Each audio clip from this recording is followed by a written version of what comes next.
couple beverages. You get to hang out with people that you don't get to see a lot. And especially in today's world where it's all go, go, go. And I got to tell you, it seems like I'm more busy now than I've ever been in my entire life. And that includes when we had the boys at home and, we're running to their events. And, of course, we're working. We've got our own events. And, of course, we've got to include golf. I just feel like I am exhausted from the things that I've got going on in my life, which leads me to this PSA.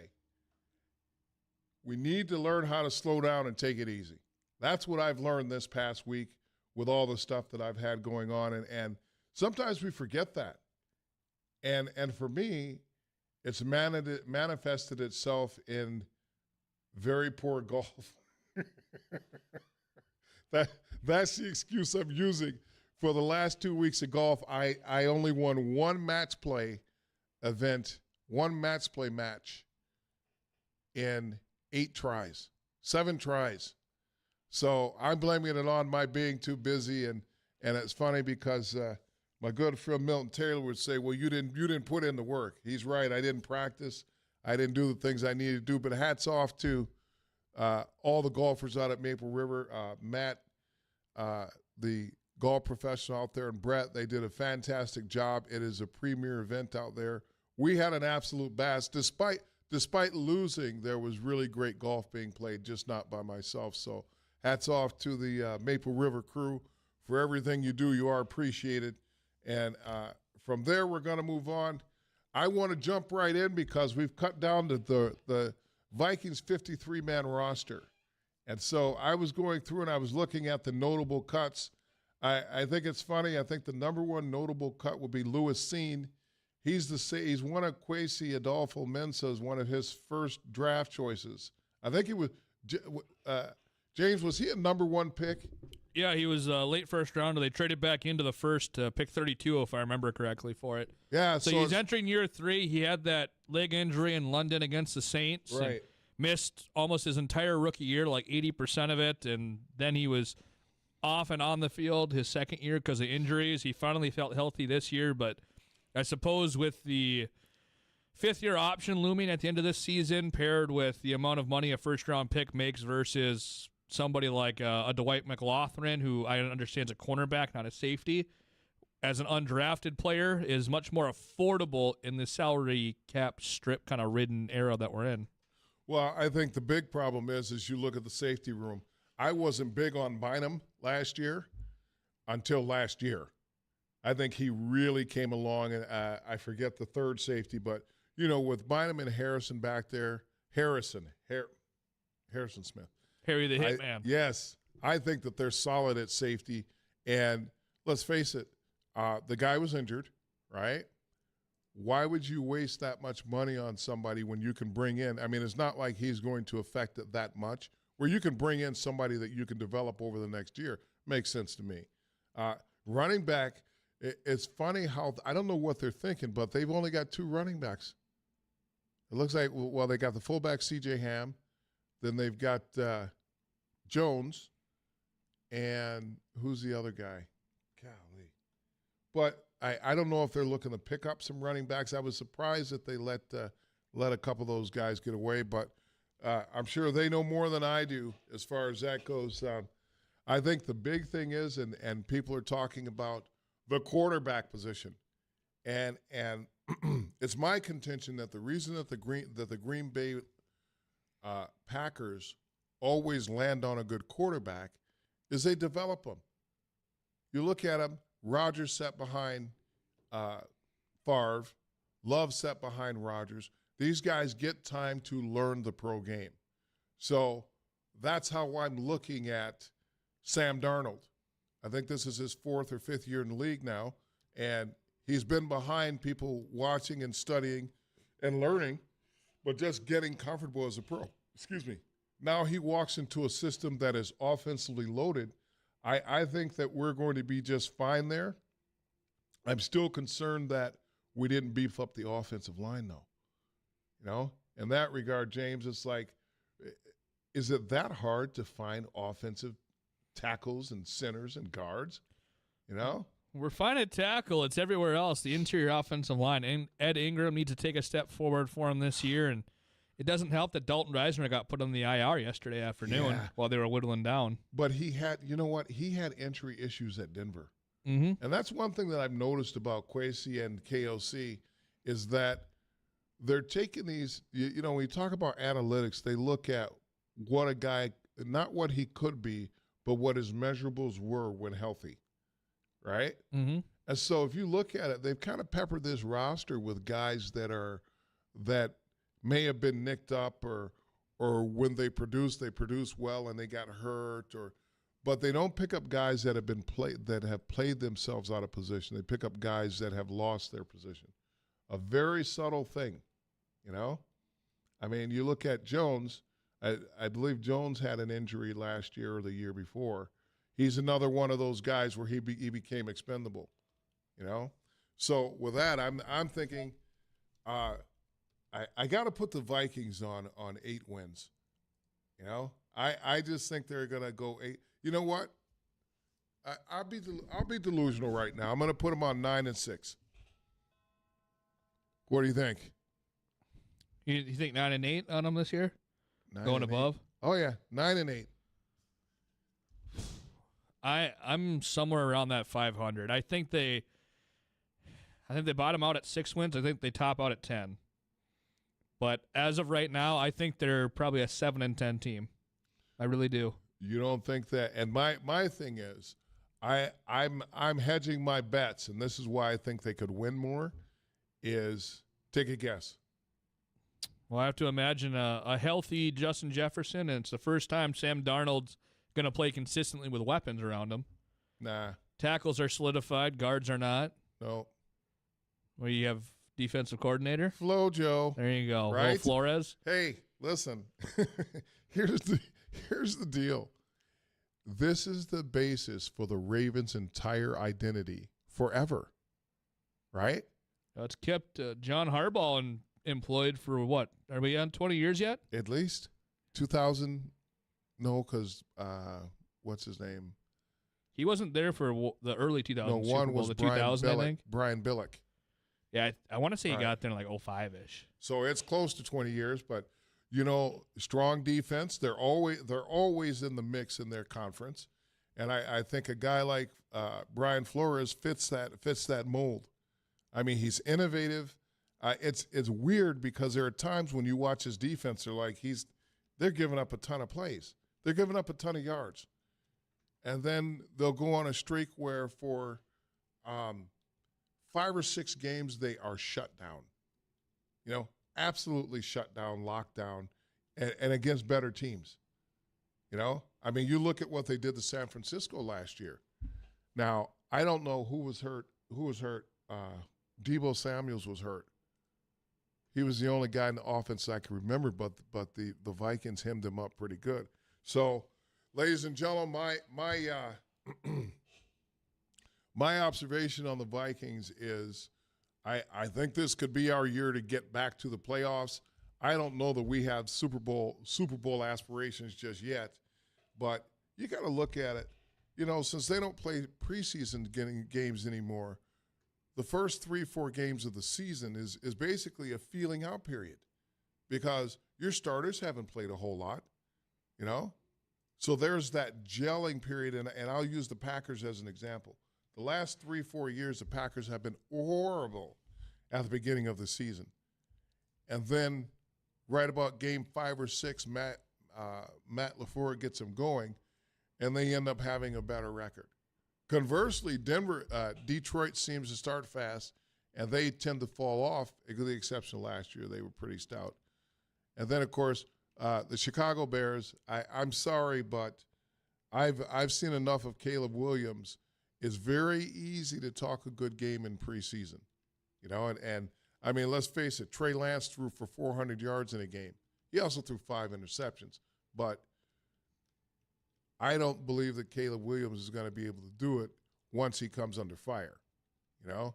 I mean, he didn't show that at USC. You can kind of look at guys and you can look at their college career and go, well, I think this guy could be good. But the proof is look at their track record when they've been in the heat of battle against great competition. So that, by the way, that's one of the reasons that I'm excited about J.J. McCarthy when he does come back, is I think he's been battle tested. You know, the year before when they lost to, I think it was Georgia, they got spanked. And he learned from that, and he came back sharper the next year. So this is the football show. We're kicking it off. I got to be honest with you. I was going to have a show on the city commission. We're going to talk some city commission stuff. We're going to talk some – it's funny because some things have been happening in my life that have made me look at Fargo differently in the past couple of weeks. I'm going to talk about that when we come back and talk the town with Jon Adams. If you want to call in, the phone number is 701-293-9000. When we come back, we're going to talk the big college football game, Colorado versus the Bison.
Man, James has got it rolling. Tell me, that's Method Man, or is it Method Man? Yes, it The is. Wu-Tang Clan. I'll tell you what, James, your musical skills have tightened up a lot since you started here, and I appreciate it. So we're back with Jon Adams on Talk of the Town, and James and I were talking about happenings in the community, and it's interesting. I want to touch on this. It was going to be a wider topic, but people need to pay attention to what they say and do in our community. You know, the other day somebody told me, you were so articulate on the radio. And I laugh because it's like, well, what did you expect me to sound like? You know, those, and it's like, did you think I wouldn't be able to like put a coherent sentence together? Well, no, you speak so well. Speak so well is basically code for I didn't think that you could use anything other than Ebonics. And that bothered me so much. I mean, or maybe the person just thought I was just an idiot and I probably couldn't pull it off.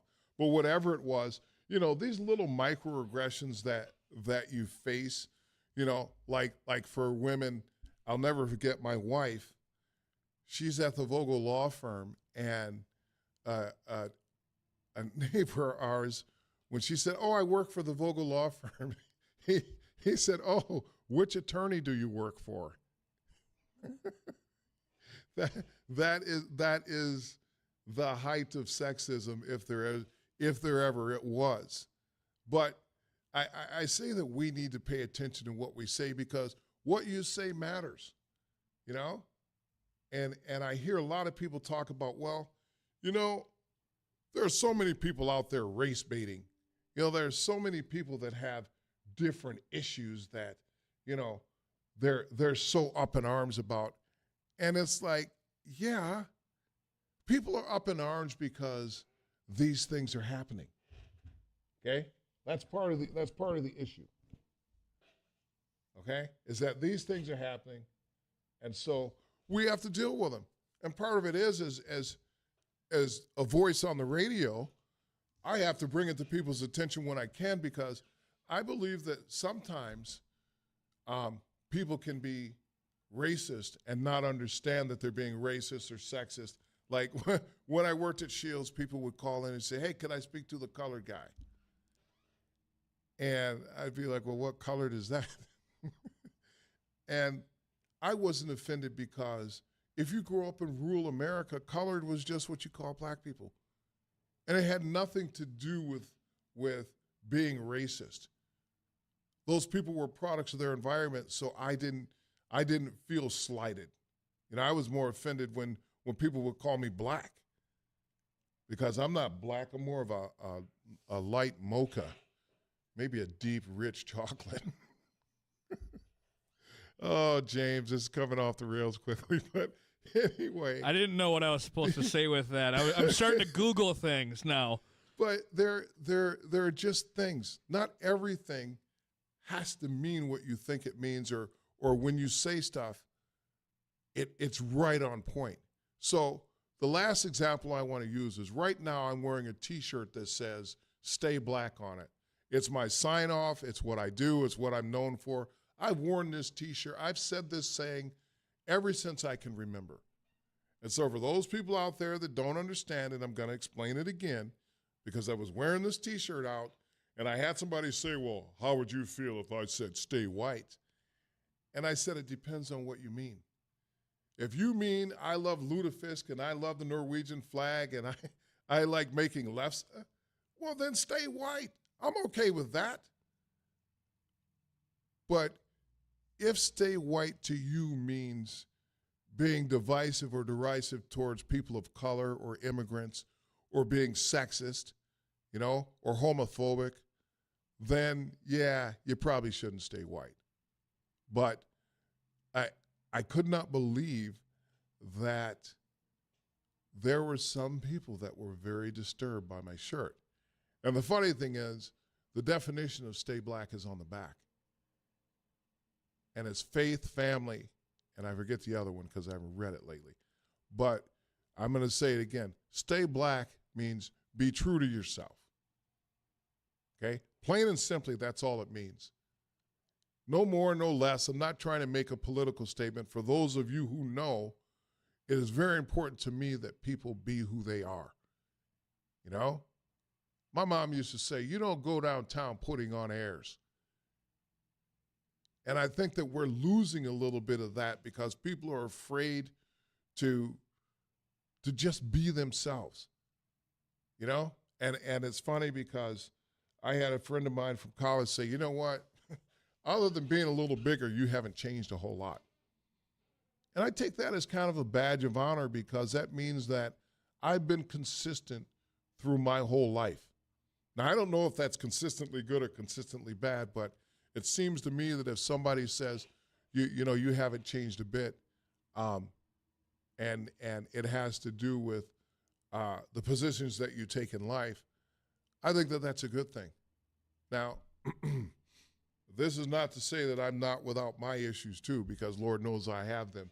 You just need to go out to the golf course and you'll probably get a boatload of opinions on what I need to work on, mainly my short game. But I wanted to bring this to the forefront for one simple reason, is that we're in a pivotal time in America. We're about to elect the first black woman president of the United States. That's going to happen. That's going to happen. I don't know how it couldn't happen based on the opposition. Okay? Now, here's my point, is when I look in the media and I see some of the things that are being said about her by people that are less accomplished and less polished, it makes my skin crawl. Okay? I mean, she was an attorney. Okay? If it took her 60 times to pass the bar, she's an attorney. Okay? She's a leader in her community. In San Francisco, she did some wonderful things. You know? And there are people on my side that say, well, she put a lot of brothers in jail. Well, here's my thing. If you don't ever commit a crime, you've got less chance of going to jail. You've got a very good chance of not going to jail if you don't commit a crime. Think about that for a minute. Okay? Life is about choices. Okay? And if you choose to put yourself in the justice system, to me, you get what you get. Like right now, we've got a person running for president who has 34 felony convictions. Okay? If he didn't put himself in that position, he wouldn't have those, along with a myriad of other legal problems that have popped up. But facts are facts. If I go out and I do something that causes me to run afoul of the law and I get sentenced for it, I get what I get. And I used to tell my sons, if you get in trouble with the law, you figure out how to get out. I'm not coming down there. You go to jail, you figure out how to get out. Because it doesn't have to go down like that. Now, are there circumstances where people are forced to make hard choices? Yes. There are. Okay? I mean, you hear about people shoplifting to feed their family. And by the way, that happens more than you could possibly imagine. But I wanted to touch on, pay attention to what you say to people that don't look like you. Okay? Pay attention to people who are different than you and how you treat them because it matters. Words matter, as we used to say when I was coaching on the swim team, is that what you say matters and how you say it. Big Game James says we're up against the break. I hadn't planned on going on that rant, but it is something that I wanted to touch on because it seems to me the past couple weeks there have been people in my friend group that have been taking liberties with what they say, not understanding the impact of what they have said. If you want to call in, the phone number is 701-293-9000. This is Jon Adams for Talk of the Town. We will see you on the other end of the break.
Welcome back to Talk of the Town with Jon Adams. If you guys are paying attention, evidently we're running some conservative ads on my show, none of which I endorse. I am not a conservative or a liberal.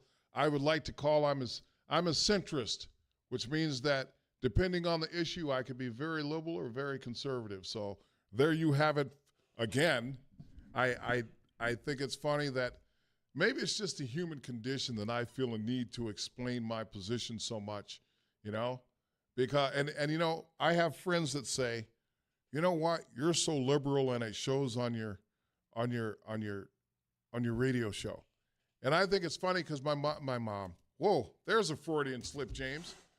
My wife says that I'm more conservative than I would want to believe. So like I said, I'm a centrist, but I believe that the way we think about politics, the way we think about life should be issue-based, So I'll just give you my stance on immigration is that I think America first. When it comes to our economy, I'm America first. I'm what we refer to. During the early part of the war, geez, I'm going back in American history now. So during World War II, I'd be what would be called a protectionist, meaning that no matter what happens, it's going to be America first. We're going to protect our borders. We're going to protect our people at all costs, economically, socially, security-wise. That's my position. So if you're a threat to America, I got a problem with you. So we're going to continue on. Before I forget, next week we're going to have Commissioner Dave Pepcorn on, and I've got some questions that I want to ask him. Well, I want to ask him about arriving at the decision to cut DEI, because it sounds like that is certainly on the table, and it's disturbing to me because it's going to leave the people that DEI actually served in a very precarious position, okay? And during the time when George Floyd was murdered, during that time period, okay, there was no voice in city government for minorities and immigrants, not one. There was nobody there that we could go to and say, hey, we want to know what you're going to do so that this doesn't happen here. Secondly, we want to talk about the way our communities are policed. And I can tell you that before George Floyd, there was a very distinct way that our neighborhoods are policed versus everyone else's. Okay, and I'm going to let that marinate because that was a fact. Has it gotten better? 200% better. But I can tell you that absolutely the policing in Fargo and minority and immigrants communities during that George Floyd era was atrocious. And I'm a supporter. I am a staunch supporter of the police. But, I have been a victim of bad policing in Fargo.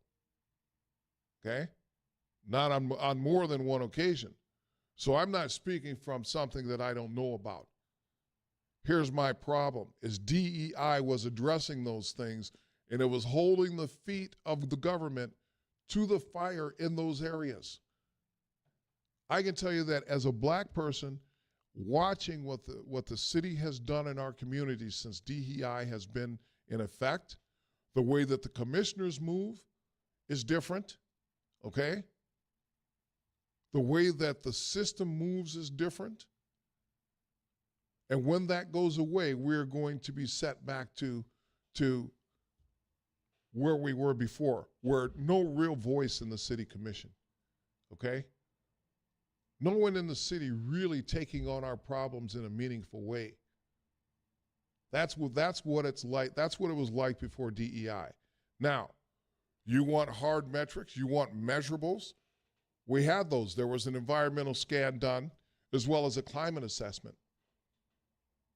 But the commission dropped the ball in that they didn't do a full climate assessment or environmental scan of the entire city, of all the departments in the city.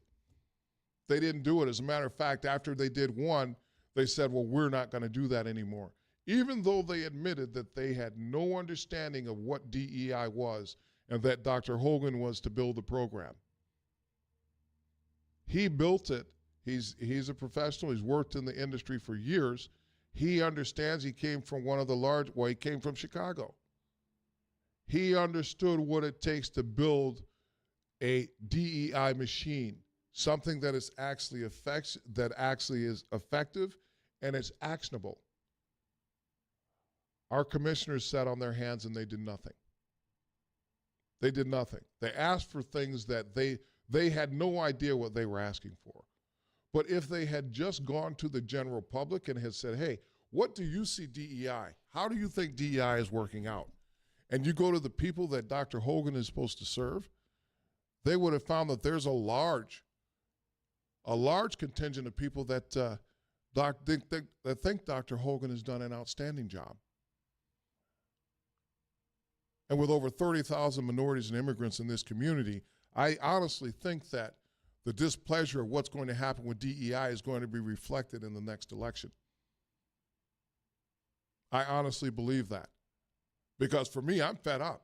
I want our government to work for everybody. I also think it's funny that in the area of Veterans Affairs, DEI has done great work. But that's not talked about, okay? It's not just my community. It's not just immigrants. That's not talked about, the fact that DEI also serves the veteran community. So what are our commissioners saying when they say we don't need DEI? It's right out in front of you. If you support veterans, then why wouldn't you want to support something that helps move them forward? These are all questions that we're going to ask Commissioner Pepcorn when he comes on. And it's not, listen, I've said it before. It's not to be divisive. It's not to hold this guy's feet to the fire and say, you're not doing your job, okay? Because I've looked at the job of city commissioner, and you can have it. I thought, God, maybe I should run. But you're making decisions for people that are going to affect people long term. It can't be easy. So I just don't think they're doing the best job that they can. And if they are, who are they doing the best job for? It's a question we should be asking. You know, when they build stuff, or when they want to expand and they want to have a hotel and convention center and they want to have these parking ramps, who are they really serving? It's a question. So I can't wait to have the commissioner on. I think it's going to be great to get some answers. It's going to be, first of all, I'm going to thank him for coming on, because to come on the radio, okay, or to even put things out there as a radio show host, when I say things, it's out there. And I can tell you, people have taken shots at me since I've been on the radio, but I don't care, you know?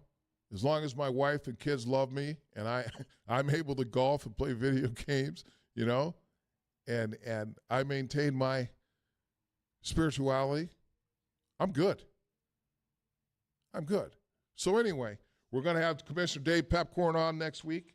I'm excited for it, because there's also going to be the area that I think that our policing has improved.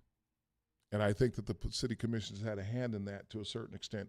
And I think we need to take our hats off to them. The other thing I think we need to do is acknowledge that we live in an economically vibrant community. Okay? The city commission and the mayor have a hand in that. So I also want to give them credit now, but we can't just keep throwing flowers all over the place and not talk about the hard issues, because the only way things change is that we bring them to the forefront. It's no different than talking about race. I'm amazed that people get so uncomfortable talking about race, but they're very comfortable with the racism that exists. But I think, again, through this show, if we have dialogue and we talk about the things that matter, we can move the needle forward. which is the purpose of this show. James says we're up against the break already. I have not gotten to Bison. I promise, when we get back, I'm done pontificating. When we get back, we're going to talk Bison football and the upcoming game against Colorado Buffaloes. If you want to call in, the phone number is 701-293-9000.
Welcome back to Talk of the Town with Jon Adams. Thank you for tuning in to the final segment. James, I went off the rails mightily there, but, it's almost like church. Sometimes you got to go in the direction that the Spirit leads you. So evidently that was on my mind, and that's what I talked about. But now we're going to get to Bison football. Thank you guys for tuning in. I'm sorry that we didn't get the Bison football earlier, but we got some house cleaning to do. We got, it can't all be fun and sun all the time, James. Sometimes we got to talk about the difficult stuff. The adult talk. Yes, with adult. My wife would say I'm still working on becoming an adult. I'm close, James. I feel like I'm close. But anyway, I still get kicked to the kids' table at holidays. So no. That's not going to happen. Although the kids' table is where you want to be anyway. That's where all the action is. Way more fun, happening, anyways. Right? It'd be up there with those stuffy old adults talking about stuff. Anyway, so here we go, ladies and gentlemen. I watched a number of Tim Polasek's interviews, okay? And that old school vibe of Bison Smash Mouth football and being fundamentally sound rang through to the point where I was like, wait till Colorado gets a load of us, okay? And I've said it before. If you play any sport, in anything you do in life, if you have the fundamentals, you're 70% there. And then the rest is effort and attitude.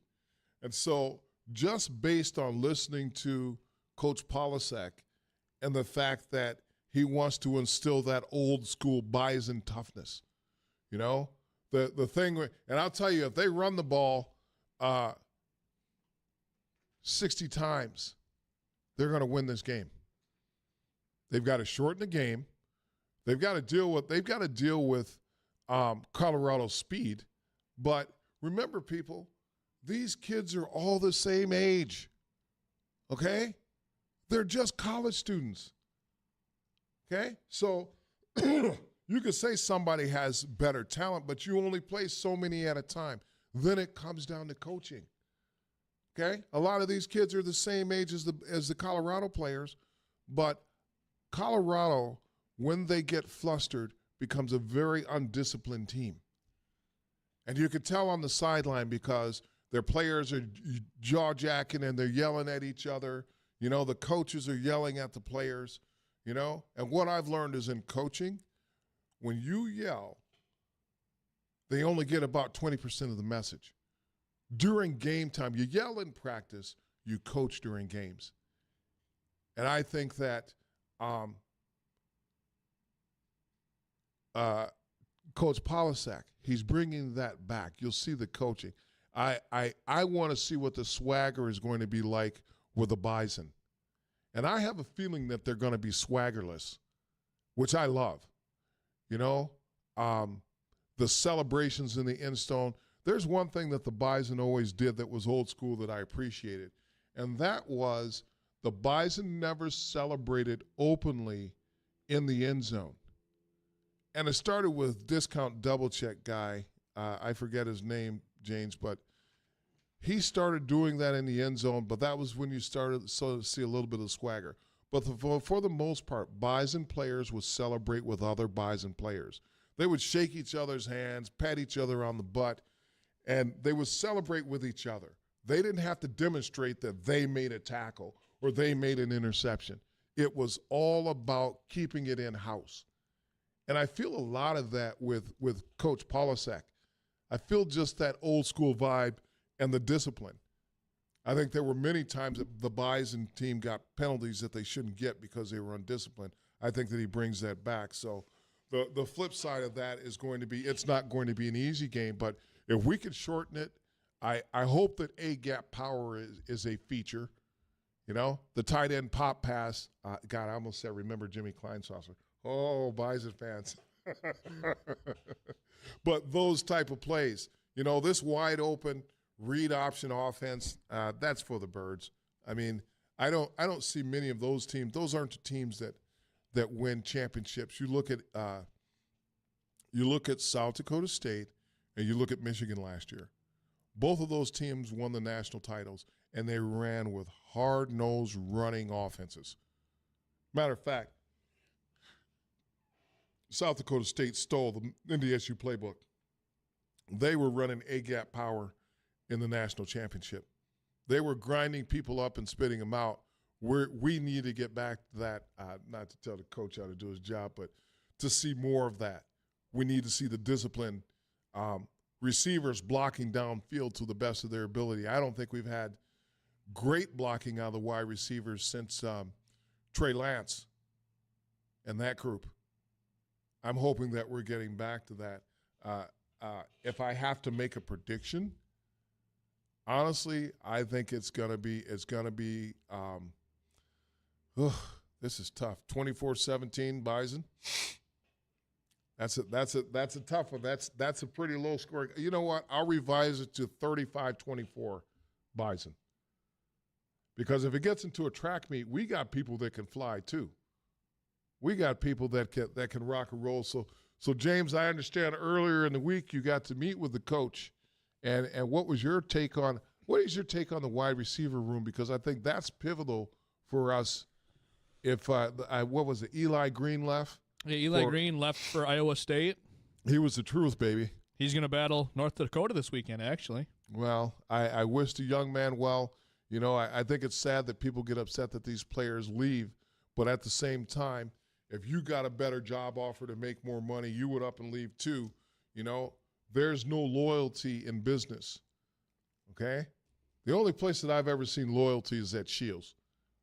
Their employee stock option deal, their ESOP is amazing. The way that they treat their employees is amazing. That's the only place where I've seen big business really thrive, and also the employees benefit from how well the business goes. But college football is a business. We're going to lose players like that, the better players.